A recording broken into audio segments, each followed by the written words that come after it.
In January 2002, 6 members of a family disappeared from a remote Argentine farm after attending a funeral.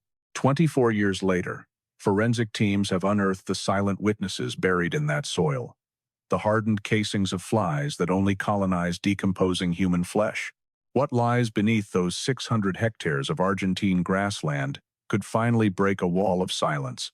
March 2002. Luisa Gill stands at the iron gate of La Candelaria farm, calling her brother's name into the empty air. No answer comes back. The small house where Ruben's family lives sits in a silence that feels wrong. No smoke from the kitchen stovepipe, no children's voices in the yard, no laundry on the wire stretched between fence posts. She asks a worker passing with a wheelbarrow, "Where is my brother?" The man shakes his head without meeting her eyes and keeps walking, the wheel squeaking with each rotation. From the main house, Alfonso Goet emerges onto the porch, hands in his pockets, his posture relaxed in a way that makes Luisa's stomach tighten. "They went on vacation," he says, voice as flat as the surrounding grassland. "Maybe they're not coming back." Ice spreads through Luisa's chest, though she can't explain why. She knows Ruben. He doesn't take vacations. He can barely scrape together enough money to feed his family, let alone travel. But Goet is already turning away, boots heavy on the wooden steps, and the iron gate feels impossibly heavy as Luisa pulls it closed behind her. Ruben Mencho Gill is 56 years old, though his face looks older. The sun has baked lines around his eyes and across his forehead. His hands are thick with calluses from decades of farm work, mending kilometers of barbed wire, herding cattle across fields that stretch to the horizon, digging irrigation ditches in soil that turns to concrete under summer heat. He wakes every morning at 5, before the sun breaks over the flat expanse of Entre Ríos province, and doesn't stop until darkness forces him inside. People in Crucecita Septima describe him as quiet, not unfriendly. He'll nod hello, share mate if you stop by, just careful with words. He saves his sentences the way he saves money, knowing there's never enough of either. He lives at La Candelaria with his wife Margarita and their 4 children. The farm sprawls across 400 to 600 hectares of grassland, broken by patches of native forest, dense tangles of algarobo and nandube the locals call monte. Streams cut through the property, swelling after rains, shrinking to trickles in summer. Scattered across the landscape are taja mares, artificial ponds dug decades ago for cattle to drink. The farm is beautiful in an austere way. Vast, isolated. The nearest neighbor lives 3 kilometers down a dirt road that turns impassable when it rains. Margarita is 26, 30 years younger than her husband. People sometimes raise eyebrows at the age gap, common enough in rural Argentina, still noteworthy. But those who know them see how gently Ruben treats her, how he defers to her decisions about the children, how he brings her wild flowers from the fields on Sundays. She manages the household with what they have, cooking not just for their family but sometimes for other farm workers when Goet hosts gatherings, tending a small vegetable garden behind the house where tomatoes and peppers grow in neat rows, keeping the 2-room dwelling as tidy as poverty allows. Her hands are always busy, mending clothes with thread pulled from worn garments, braiding her daughter's hair, stirring pots on the wood stove that provides their only heat in winter. Maria Ofelia is 12, caught between childhood and adolescence. She loves school, walks the 5 kilometers each way without complaint, often with her younger siblings' hands in hers. Her teacher says she's bright, asks good questions, absorbs information like dry earth absorbs rain. She dreams of becoming a teacher someday, though she's only said it to her mother. She reads everything she can find, borrowed textbooks with cracked spines, old newspapers used for wrapping, seed packets with planting instructions. Osvaldo is 9, all knees and elbows, and restless energy. He follows his father into the fields whenever allowed, mimicking the way Ruben walks with a slight hitch in his left leg, the way he tips his hat back when the sun gets high. He collects interesting rocks, quartz chunks, smooth river stones, pieces of petrified wood. He builds elaborate structures from sticks and wire, small corrals for imaginary cattle. He talks constantly, narrating his own actions, asking questions nobody can answer. Sophia is 6, shy where her brother is bold, gentle where he's rambunctious. She stays close to her mother, helps without being asked, watches everything with serious dark eyes that seem older than her years. She's just learned to write her name in careful, oversized letters that sprawl across the page. When her mother praises her handwriting, Sophia glows. Carlos Daniel is too. He has light hair that catches the sun differently than his siblings' darker coloring, a detail that means nothing to him but draws whispers from those who notice. He toddles after his sisters, laughs easily when they tickle him, falls asleep in his mother's arms every afternoon after lunch. He's learning words, papa, mama, perro, for the farm dogs that follow the workers around. The family doesn't own a car. They don't have a bank account. The house they live in belongs to Alfonso Goet, as does the land it sits on, the furniture inside it, even the chickens that scratch in the yard. Ruben's wages are paid in cash at the end of each month, maybe 800 pesos if it's been a good month, less if it hasn't. It's barely enough. Everything they own could fit in the back of a pickup truck. They are what the locals call peones, rurales, rural workers who live in a kind of feudal dependency that hasn't fully died out in Argentina's agricultural interior. Their survival is tied to the landowner's goodwill. There's no contract, no enforceable rights, no recourse if they're cheated or mistreated. They work because they must. They stay because leaving requires resources they don't have. But they have each other. On Sundays, when work pauses, they walk together to the small chapel in Crucecita Septima, the children scrubbed clean and combed. Margarita cooks the one good meal of the week, maybe chicken if they can afford it, usually rice and beans with vegetables from the garden. The children play in the yard while Ruben repairs something that's broken, which is always something, because everything they own is held together with wire and improvisation and hope. Crucecita Septima itself is barely a town, a cluster of houses around a crossroads, a school with 3 classrooms, a chapel with a corrugated metal roof, a store that sells provisions on credit against future wages. Everyone knows everyone. News travels mouth to mouth along the dirt roads, carried by people on horseback, in pickup trucks, or simply walking between farms. The Gills are part of the landscape here, as familiar as the ombu trees that dot the fields with their massive, spreading canopies. People know Ruben by sight, know that Margarita makes good empanadas when there's flour for the dough, know the children by their ages and temperaments. Alfonso Goet is different. He's the landowner, the patron, the man who decides who works and who doesn't, whose word is law within the boundaries of his property. He's in his 60s, built thick through the chest and shoulders, his face weathered into permanent sternness. People describe him as hot-tempered, someone who yells at workers over small mistakes, who punishes infractions by docking wages or assigning the worst jobs.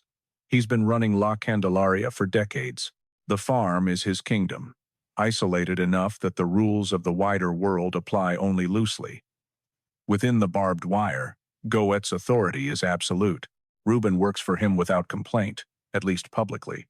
His face stays neutral when Goet shouts. His voice stays level when wages come up short. But his brother Otto knows better. In private moments, when Otto visits, or when they see each other in town, Ruben mentions things, the hours stretching past what was agreed, dangerous work with cattle and machinery done without safety equipment, wages that never quite match the promises made at hiring. Find work elsewhere, Otto tells him more than once. Ruben shakes his head. Where? There's nothing else within 50 kilometers. And how would I move the family? We don't have money for first month's rent anywhere. Act 3. The Disappearance. January 13th, 2002. 6 in the morning. Ruben Gill wakes in the gray light before sunrise, his body clock steady as ever. Margarita lies awake beside him, still but not sleeping. Behind the thin curtain, the children are quiet, too early even for Osvaldo. Ruben dresses softly, work pants, a shirt patched twice at the elbows. He's pulling on his boots when Margarita speaks. Did you hear about Maximo? He nods. News travels fast out here. Maximo Vega, a man from Viale they knew from occasional gatherings, passed suddenly. Heart, probably. 52. The service is today, Margarita says. We should go. Ruben finishes lacing his boots. These things matter. Respect, ties, the fragile web that keeps rural life working. He'll have to ask Goet for the day. The patron hates requests. but even he understands obligations like this. He finds Goet near the cattle pen. "Patron, I need to ask something." Goet looks at him without warmth. "What?" "Maximo Vega passed away. The service is today in Viale. My family needs to go." Goet's jaw tightens. He dislikes disruptions. Still, he nods once. "Fine. Be back tomorrow. I need that fence in the south pasture repaired." "Yes, patron." By 9, the family is ready. Church clothes, hair combed flat with water. Maria Ophelia's dress is a little too small now. She's growing fast. Osvaldo already tries to untuck his shirt. Sofia holds her mother's hand. Carlos Daniel sits on Margarita's hip, light hair smoothed to the side, face serious in a way toddlers rarely manage. They wait on the main road until a neighbor passes, Cesar, who works near Viale. His pickup has people in the cab, but he points to the bed. "Get in. I'm heading that way." The metal is hot even in the morning. Margarita sits with the younger ones near the cab.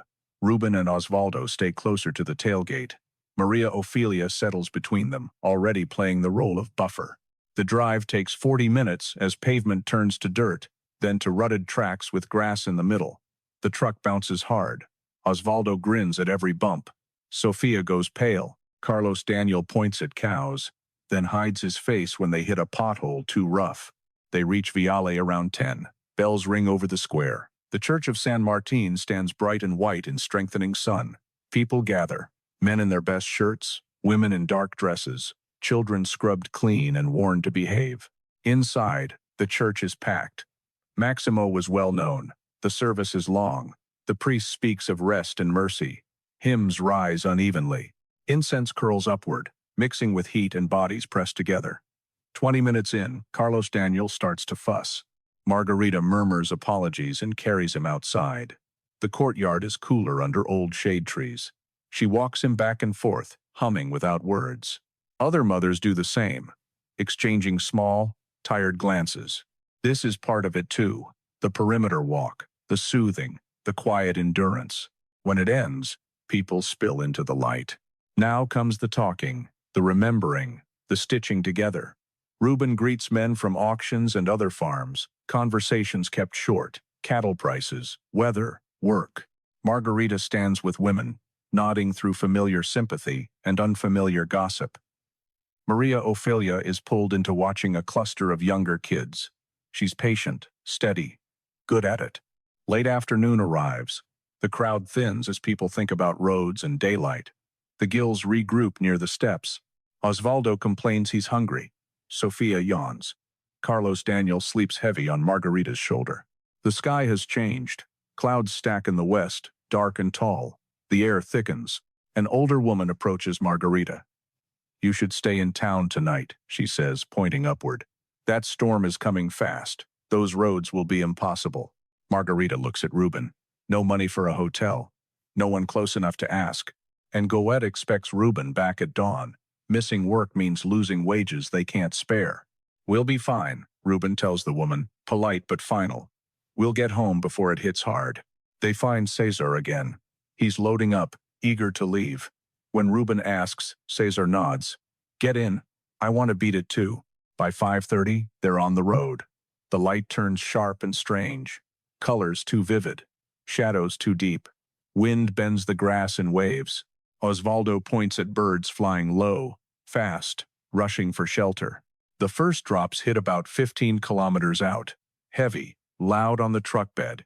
Then more. Then everything at once. Within minutes, the world turns into water. Cesar slows to a crawl, leaning forward, trying to read the road through the blur. In the bed, the Gills huddle tight.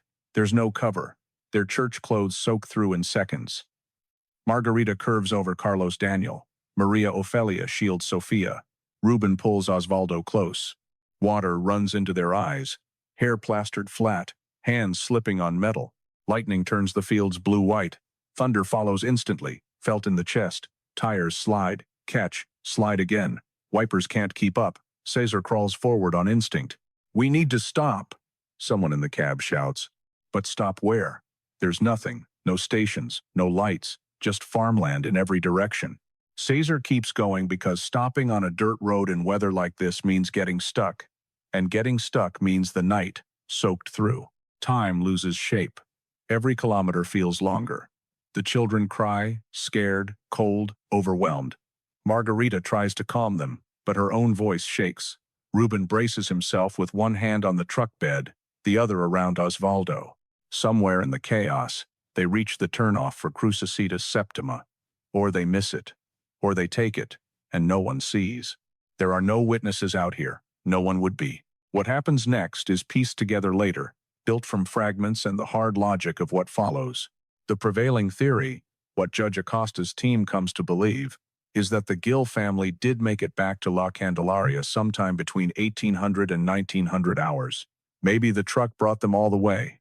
Maybe they were dropped on the main road and walked the last stretch in the rain. Either way, soaked, exhausted, relieved to be close to home.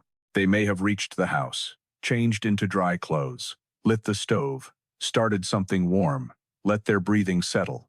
Or they may not have made it that far. Mid-March, 2002. Otto Gill sits at his kitchen table in Parana, staring at his phone. He's called his brother 17 times in a week. Each time it rings, 10, 15, 20 times, then drops into silence. No voicemail, no answer. Just the hollow sound of a connection that goes nowhere. He tries to build reasonable explanations. Maybe Ruben lost the phone. Maybe it broke. Maybe the signal is down out there. But none of it sits right. It feels like a story he's forcing himself to believe. Ruben would call, even if it was to ask for money, even if it was to complain about Goethe, even if it was just to hear a voice from outside La Candelaria. This kind of silence isn't him. Otto calls Luisa. Have you heard from Mencho? The childhood nickname makes it heavier. Luisa hasn't. Neither has their other sister. They talk in circles, trying to decide if they're overreacting. It's only been a couple months. People lose touch. Life happens. But the knot in Otto's stomach stays. Someone needs to go there, he says, in person, to La Candelaria. Luisa volunteers. She lives closest. On Saturday, she arrives around noon. The iron gate is open. She walks up the dirt drive, passing the small house where Ruben's family should be. The door is closed. No sound. No movement. Alfonso Goethe steps out before she can knock, wiping his hands on a rag. Can I help you? I'm looking for my brother, Ruben Gill, and his family. Oh. Goethe's face doesn't change. They left, back in January, took vacation time. Haven't come back. Where did they go? Didn't say. Maybe Santa Fe. Maybe somewhere else. Workers don't always tell me their plans. His tone makes it sound normal and not his problem. Did he say when he'd be back? No. Like I said, they haven't come back. Probably found work elsewhere. He turns away like the conversation is finished. Luisa stands in the sun, wrongness radiating off everything. Ruben wouldn't leave without telling anyone. He wouldn't cut contact. He wouldn't pull his kids out of school without a word. But Goethe is the patron. She's just the sister. The gap in power is enormous. She returns to Parana with nothing but unease. Something's wrong, she tells Otto. But what can we do? We're not police. We're not lawyers. We're just workers. Otto starts calling everywhere. Relatives in Santa Fe, nothing. Friends of friends, nothing. Then the police in Noguaya. My brother and his whole family haven't been seen since January. The officer sounds bored. People move around, farm workers especially. They probably found work somewhere else. Yes. His kids are in school. He wouldn't just pull them out. People do unexpected things. A report is taken and left to sit, without urgency, without pressure, without anyone important caring. It becomes paper in a drawer, collecting dust like the Gill table. April arrives. School begins. In Crucecitas Septima, the teacher calls roll. Maria Ophelia Gill? No answer. Osvaldo Gill? Silence. Sophia? Gill? Nothing. At first, they're marked absent without alarm. Farm kids sometimes start late, but a week passes, then 2, then 3. 3 children from the same family, gone, with no explanation. The administrator calls the number on file. It rings endlessly. She sends a note to La Candelaria with a student from a nearby farm. The note comes back unopened. The student says no one was home. Finally, she contacts authorities. The Gill children haven't attended school. We can't reach the family. Someone needs to check, he said. This triggers the first official step. April 2002, 3 full months after the family was last seen. A file is opened. 04-2002, labeled Averiguación de Paradero, verification of whereabouts. Bureaucratic, passive. The assumption isn't that something happened. The assumption is that they moved and forgot to tell anyone. Judge Jorge Galino oversees it. Early 60s, near retirement, 30 years on the bench. His approach is slow and careful in the worst way. Wait, don't stir trouble, assume it'll resolve itself. Otto, Luisa, and their elderly mother give testimony in a small office. A family of 6, gone without warning. No contact despite repeated attempts. Ruben isn't the type to vanish. The phone never answers. Their fear is simple and obvious. The clerk looks skeptical. People who don't want to be found don't answer their phones. Ruben wanted to be found, Otto says. He had no reason to hide. Maybe he had problems you didn't know about. That attitude shapes everything early on. That poor people are unreliable, that they brought it on themselves, that it's probably voluntary. Goet is questioned at La Candelaria. He sits in his main house, offers coffee, cooperative and faintly amused. I gave them vacation time in January, he says. They mentioned Santa Fe. When they didn't return by February, I assumed they found work elsewhere. It happens all the time. Why didn't you report anything? Goet shrugs. I didn't think there was anything to report. People leave without notice constantly. It's absurd. They had no resources to relocate. They left their things behind. But Goet says it calmly, like a man who has never been challenged. Judge Galino treats it as plausible. Handshakes. End of interview. Months stack up. Summer shifts to fall, fall to winter. The file barely grows. A few inquiries go out to neighboring provinces. No leads, no sightings, no records, no trail. The case becomes a statistic. Unlocated persons, low urgency. Then July 10th, 2003, 18 months later, police conduct their first physical search of La Candelaria. The delay is blamed on scheduling and resources. In practice, it looks like negligence or something worse. The team arrives mid-morning. 3 officers, 1 technician, 2 German shepherds trained to detect human remains. They bring cameras, bags, measuring tools. It should be methodical. It isn't. Goet greets them on the porch like hosts greet guests. He's prepared an asado. Ribs and sausages on the grill, beer cooling in a tub, chairs in the shade. Please, he says smiling. You've come a long way. Eat first, cool down, then we'll talk. The officers hesitate, then sit. It's past noon. The food is good. The beer is cold. They talk soccer, Boca versus River, politics, the economy, anything except the family they're supposed to look for. The dogs lie nearby, panting, noses overwhelmed by grilled meat. Their handlers eat and laugh with everyone else. An hour passes. 2. Finally, someone says almost politely, "We should look around." The search is quick and shallow. They walk through the Gill house. Dust on everything, beds still made, children's clothes hanging. One officer takes photos. No serious collection. No detailed checks. The dogs aren't properly worked through the space. Outside, they circle the immediate area. Coop, shed, a few steps beyond. No digging. No draining ponds. No systematic sweep of the monte. By late afternoon, they pack up. Goet shakes hands, thanks them, tells them to call if they need anything. The officers leave. No seizures, no pressure. No sense that anything serious happened there. The message to the community is clear. Alfonso Goet is protected. He can feed police at the center of a serious suspicion, and they'll accept. Weeks later, someone decides to do a chemical test inside the Gill house.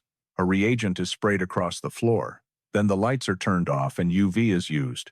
The floor reacts. Bright blue patches near the doorway, spatters across the boards. A heavier concentration in one corner, enough to matter, enough to suggest something rough happened there. Samples are collected into small vials, labeled with date and case number. Then they sit, in storage. Insufficient funds, they say when asked why nothing moves forward. Budget approval is needed. Judge Galino doesn't prioritize it. Other cases are more urgent. The family has been gone a long time already. What's a little longer? The vials sit through 2004, 5, 6, 7, 8. The material degrades slowly, becoming less useful with every month. By 2013, 11 years later, someone finally sends them to a lab. The results come back useless. Too compromised, too much time, too much neglect. The samples that could have offered clarity no longer can. Another door closes. 2007, 2008, 2009. Time moves differently when you're waiting for answers. In Noguaya and Crucecitas Septima, life keeps its usual rhythm: planting, harvest, cattle, children growing up and leaving. The Gill family becomes a story people tell when strange local events come up. Remember that family who never came back? Less urgency now, more legend. But at La Candelaria, the silence carries weight. Workers come and go, none staying long. They sleep in the rooms the Gills once used, walk the same paths Ruben walked, mend the same endless fences. Some leave early, unable to explain why. Something's wrong with that place, one worker tells his wife after 3 weeks. Wrong how? He can't say. Just a feeling, like the land is holding its breath. Alfonso Goet keeps running the farm into his late 60s, then 70s, still commanding, still feared. When people whisper about the Gills, the whispers stop when he appears. The silence around La Candelaria is enforced by power. Goet employs dozens across his properties. He has friends in the right places. Accusing him means risking everything: your job, your name, your safety. Still, rumors spread. In bars, in kitchens, behind closed doors, people trade theories. Some say the family is in the Taja Mares, hidden beneath murky water. Others say the Monte, buried where nobody goes. The darkest versions claim they were erased completely. Every story is worse than the last. None can be proven, so the rumors harden into folklore. Maria Adelia Gallegos, Margarita's mother, grandmother to the 4 children, ages into her 70s, then her 80s. Her hair turns white, her back curves, her hands stiffen with pain, but her resolve doesn't fade. She turns grief into routine: letters to authorities, calls to journalists, visits to the courthouse. Every January 13th, she stands outside with candles and photographs. Officials learn her face: the elderly woman in black who refuses to leave until someone speaks to her, who asks the same questions every year. Have you found my daughter? Have you found my grandchildren? Not yet, Senora. We're still working on it. You've been working on it for 5 years, 10, 15. What are you actually doing? The answer is, not much. Judge Galino remains passive. Search requests are filed, then delayed. Bad weather, harvest season, not enough resources. Excuses stack up until they sound normal. Even the phone becomes its own small mystery. Records show Ruben's number stayed active until April 2003, 15 months after the family was last seen. Someone paid the bill. The phone connected to towers around Noguaya. But by the time police ask for detailed tower data, it's gone, purged by the company. Whether the phone sat untouched somewhere, or was used to create the impression of movement, no one can prove it. By 2015, the file is an embarrassment. 13 years, a family of 6 gone without a trace, no arrests, no solid answers, a case that shows exactly what happens when the powerless disappear. Then something changes. Judge Galino retires, or is removed. Accounts differ. The case is reassigned to Judge Gustavo Acosta, early 40s, known for being sharp and relentless. He requests the full file. He reads it in one weekend. What he finds makes him furious. The 18-month delay before the first search, the casual friendliness with the main suspect, the samples left to rot for years, the endless postponements. It reads less like an inquiry and more like a system designed to fail. Monday morning, he calls prosecutors and police in. This case has been mishandled from day one, he says, voice tight. We're changing the approach, not whereabouts. We assume the worst and we prove it. If we's. He orders fresh interviews. He wants the EAAF consulted immediately. He demands real searches with proper equipment. and he wants pressure on Alfonso Goet.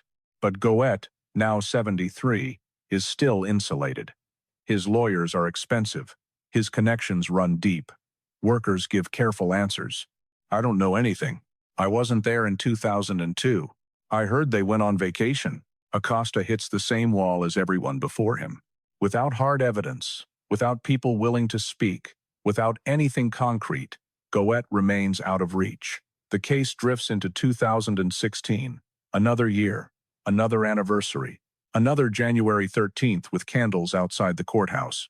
Then, June 16th, 2016, a crash at an intersection on Highway 32 near Sigui. Two vehicles, one of them Alfonso Goet's truck. The impact is severe.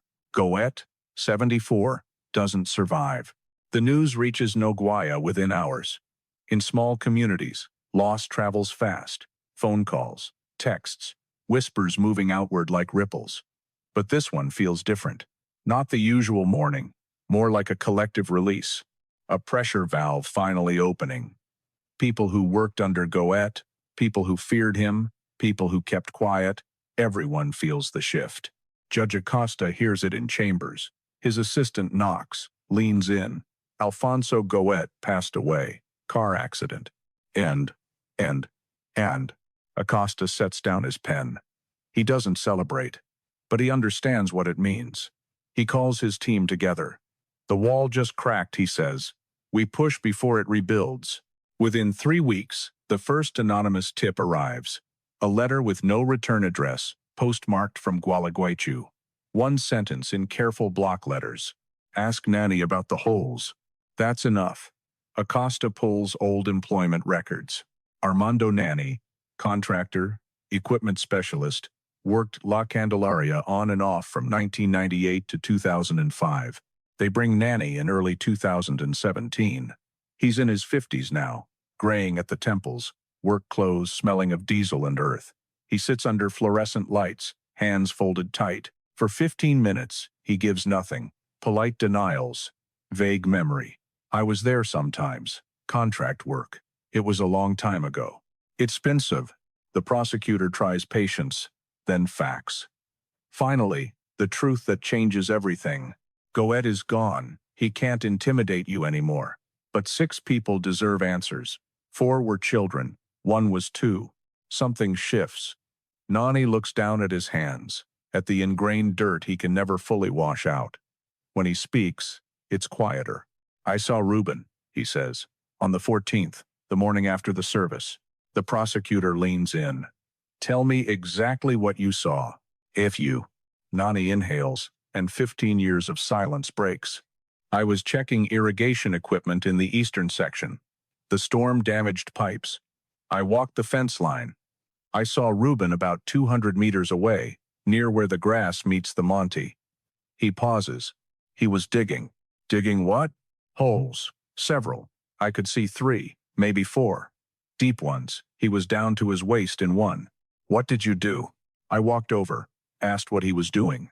Nanny's hands tighten. He looked different. Angry. Really angry. Face red. He said the patron told him to dig. Just dig. Didn't say why. Ruben said it exactly like that. He just told me to dig. Didn't say why. Face red. What else did he say? He called it damn work. Or worse. He was furious. I asked if he needed help. He said no. The patron's orders. Did you ask where his family was? No. Nani's voice catches. I assumed they were at the house. I thought he was being punished with hard labor. I didn't think. He stops. Why didn't you come forward earlier? Because Goet was alive. No hesitation. Because I have a family. Because people who cause problems for men like him end up paying for it. Because I was scared. He looks up. I've lived with this for 15 years. The guilt. The statement is recorded, signed, filed. It's the first real lead in 15 years. Judge Acosta reads it 3 times, feeling the pieces lock into place. Ruben, the morning after his family vanished, forced to dig multiple holes. The implication hangs there, unbearable. Based on Nani's account, Acosta orders immediate searches in the eastern section. But 15 years have passed. Vegetation has grown back. The landscape has shifted. Near the tree line could mean dozens of places across 50 hectares. We need technology, Acosta says. We search systematically. It wasn't. 2018. The EAAF arrives with modern equipment, ground-scanning radar, trained search dogs with experienced handlers, strict documentation protocols. They mark a grid with stakes and fluorescent string, 10 meters by 10 meters. Every square is scanned, photographed, evaluated. The work is slow, exhausting, sun beating down as they move inch by inch. The dogs work in shifts, noses close to the earth, searching for faint traces that may remain after 15 years. Radar shows anomalies. Many. On a working farm, buried objects are everywhere. Old posts, scrap, roots, rocks. Each anomaly has to be checked. They find bones, many bones, but animal. The normal losses of farm life. They catalog, photograph, identify, move on. They find rusted tools, broken wire, pottery shards, even a toy truck worn down by time. The farm's history, layer by layer, none of it the answer. Then, in a test pit, a technician finds something small and dark embedded in soil about 35 centimeters down.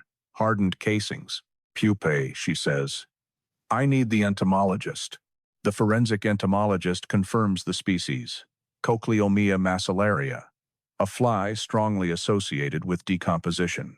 The pupae are old, darkened with time, but their location matters. They don't end up deep underground by accident, they form near the source. Can you tell if it was human? Acosta asks. The entomologist hesitates. Not definitively, not from these specimens, but the pattern is unusual. She gestures to the mapping. We're finding clusters, multiple concentrations within a 50-meter radius. That's more consistent with multiple sources than one animal. Excavation continues. More pupae. Dozens, then hundreds, mapped into hotspots. They also find tiny fabric fragments, degraded, chewed by time, too damaged to identify with certainty. Everything is bagged, labeled, photographed. After 6 weeks, the 2018 effort ends, inconclusive but suggestive. Soil disturbances consistent with old digging, pupae clusters that shouldn't be there, fabric fragments that could be clothing. No intact human remains. 2019 brings another search nearby. More pupae, more disturbed soil, more fragments. Still nothing definitive. The team considers why. After 15+ years underground, especially in acidic soil, bones can break down dramatically. Smaller bones deteriorate faster. If lime was used, breakdown would speed up. What disappears quickly can still leave traces behind. Pupae, however, can last. Durable, stubborn. Tiny witnesses that don't care who had power. 2022. The team shifts focus to the Taja Mares, artificial ponds. The logic is simple. Water hides things. They drain 3 ponds in the eastern section. Pumps run for days, exposing thick black sediment that smells like years of plant rot and stagnant water. Wearing waders and respirators, they sift through mud. They find more animal bones, old tires, rusted chain, farm debris, decades of leftovers. They do not find the Gill family. By late 2022, after multiple major searches and countless test pits, the case has consumed enormous time and money. Soil moved, screened, analyzed, interviews repeated, leads chased across provinces, and still, no answers. But Acosta doesn't stop. Technology improves every year, he tells Maria Adelia Gallegos during one of her annual visits. She moves slowly now, cane in hand, helped up courthouse steps. Still she comes. Still she asks, "Have you found them?" "Not yet," Acosta says. "But we have evidence now. We know something happened on that farm. We know where to focus. We need the right tools to see what's been hidden." She watches him with eyes full of waiting. "I'm 86, Judge Acosta. I don't have many years left." "I know," he says. "We're doing everything we can." She nods, not satisfied, but steady. "Find them before I go. They deserve to be laid to rest. My daughter deserves a place I can visit." 2025. Ground scanning radar has improved. Better resolution, deeper reach, clearer differentiation. A Buenos Aires company offers equipment and expertise, drawn by the attention and the stakes. November 2025. The team returns to La Candelaria with new gear, radar arrays, laptops, centimeter-accurate GPS. They scan the eastern section in careful transects. Every square meter is checked repeatedly from different angles. Data is processed into density maps that highlight disturbed soil even decades later. The results show 6 distinct anomalies within a 50-meter radius near the tree line. 6 spots where the ground reads like it was dug and refilled. Depths between 1.5 and 2.3 meters. Sizes consistent with human-sized pits. They're clustered, one technician notes, not random. Acosta stares at the screen. 6 bright points glowing on the map like accusations. These are our targets, he says. Plans begin for a final, careful excavation, centimeter by centimeter. Everything documented, every handful screened, specialists on standby. It's scheduled for autumn 2026, when ground conditions are best. Funding is secured, teams are assembled, and as preparations move forward, more people speak up. Goette's passing broke the dam. Fear loosens its grip. A former worker remembers Goette burning something in an oil drum on January 15, 2002. I thought it was trash, but the smell was wrong. Sweet. Made me sick. Another remembers unusual activity near a pond. Goette was there with his truck, told everyone to stay away, said the bank was unstable. A mechanic remembers Goette demanding an unusually deep cleaning of his truck in late January. Inside and out, even the seats. He never cared about that before. None of it is proof alone. Together, it builds a picture. Movement, control, cleanup. The file that once gathered dust is now enormous. Testimony, maps, forensic reports, photos. The pupae becomes central, not because anyone planned it, but because they can't be pressured or silenced. They simply remain. Forensic entomology has advanced. Even when DNA is difficult, chemical traces can sometimes reveal what the larvae fed on. Broad categories that may help distinguish livestock from humans. Those analyses continue as 2026 begins. Results are expected soon. If they confirm a human source, the case changes completely. Circumstance becomes biological. January 2026. 24 years, almost to the day, since 6 people vanished from a remote farm in Entre Ríos. The autumn excavation is 3 months away, scheduled for cooler weather and stable ground. Advanced chemical testing of the pupae is underway in labs in Buenos Aires and Cordoba. A case once abandoned, mishandled, and delayed for years has become one of Argentina's most intensely pursued cold investigations. After years of testimony, reports, and timeline reconstructions, Judge Acosta and his team believe they understand the sequence. Not with courtroom certainty, no remains recovered, no confession, but with the kind of certainty that comes from a story that fits every known fact. They believe the Gill family returned to La Candelaria on the night of January 13, 2002, during the worst of the storm. Rain cut visibility to meters. Roads turned to mud. Anyone outside was exposed. They likely arrived between 1800 and 1900 hours, soaked, exhausted, relieved to be home. What happened next depends on which reconstruction you follow, but every version ends the same way. In one version, they made it inside. Ruben lit a fire. Margarita started something warm. The children changed out of wet church clothes. Then Goette arrived, maybe watching for them, maybe drinking, maybe furious, maybe alone, maybe with help. A confrontation happened in that small 2-room house, which would explain the traces detected years later. In another version, they never reached the door. Goette intercepted them outside, forcing everything away from the house and leaving fewer traces inside. Either way, the evidence suggests all 6 were gone by morning. Ruben may have been separated and kept alive longer, long enough to be forced into digging, or Goette needed help moving and hiding 6 people and couldn't do it alone. So he ordered Ruben to dig at gunpoint, calling it irrigation work, drainage, punishment, anything that sounded normal. Did Ruben know what he was digging? That question haunts the case. Armando Nani described Ruben as furious but not fully aware, complaining like a man trapped in pointless labor, not like a man facing the worst truth imaginable. Maybe Goette lied. Maybe he used threats. Maybe Ruben suspected but couldn't let himself believe. When the digging was finished, or while it was still happening, Ruben was silenced too. The pits were filled, the soil tamped down. The storm continued, settling the earth and disguising the disturbance. Within weeks, the scars would have vanished to anyone without exact coordinates. The phone mystery also fits this pattern. Someone, likely Goet or someone acting for him, kept the phone powered and paid for, not to communicate but to create a quiet illusion. The family might still be out there, moving, unreachable, but alive. 15 months of manufactured normalcy. When questions grew sharper, the line was allowed to lapse. Motive remains the murkiest piece.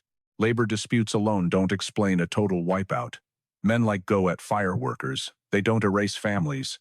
One darker possibility circles the case. Carlos Daniels' light hair, the whispers about paternity, the idea that the child may have been Goet's. If Ruben learned, if Goet feared exposure, humiliation, legal consequences, then 6 lives might have been destroyed to protect a secret that should never have mattered. Or the family saw something else, hidden goods, stolen cattle, a private operation. Or they were simply in the wrong place at the wrong time. Whatever the trigger, the response was complete. Nearly successful, too, 24 years later. The remains are still unfound. Goet passed away without facing charges. The most reliable witnesses are tiny biological traces too small to speak. Now the investigation enters its most decisive phase. The 6 anomalies detected by radar will be excavated one by one, each treated as a potential site. The EAAF has committed their most experienced specialists. If anything identifiable is recovered, fragments, teeth, any confirmable trace, the case shifts from theory to fact. New witnesses continue to surface, though their details are incomplete. Goet acting strangely afterward, drinking more, lights on late, vehicles moving at odd hours.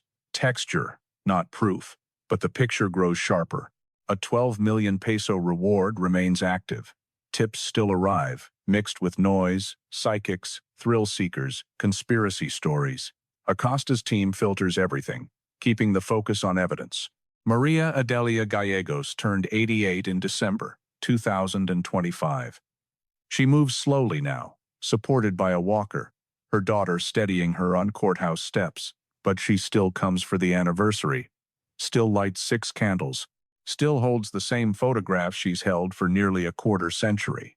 "I'll live long enough to see them laid to rest properly," she tells reporters. Her voice is thin, but certain.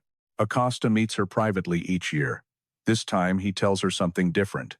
"We have the sites marked. We have the best forensic team committed. We're excavating in April. If they're there, we'll find them." She grips his hand harder than he expects. "You believe they're there?" "I do," he says.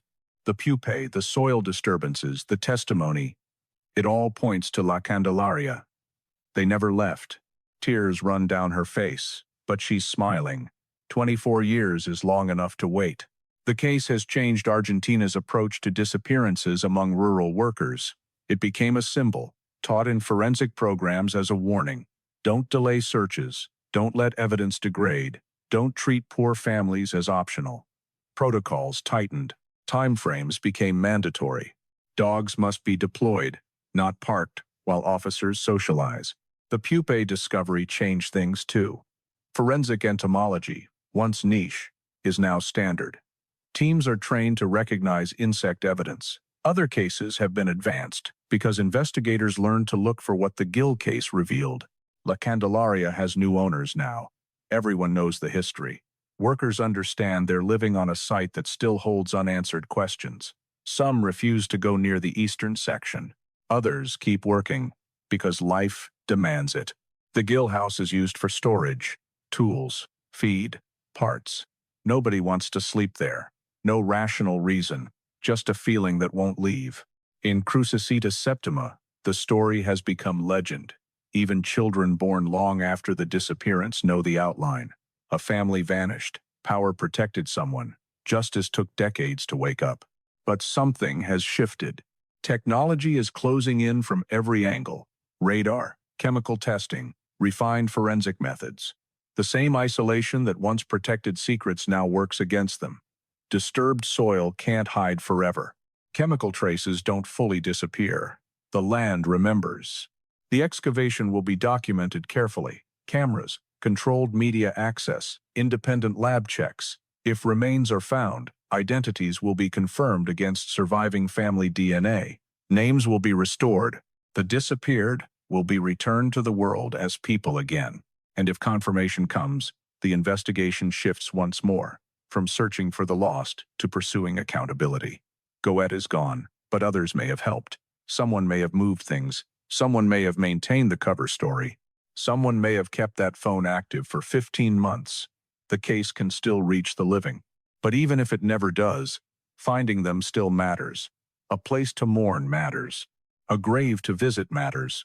Letting Maria Adelia Gallegos stop lighting candles into empty air matters.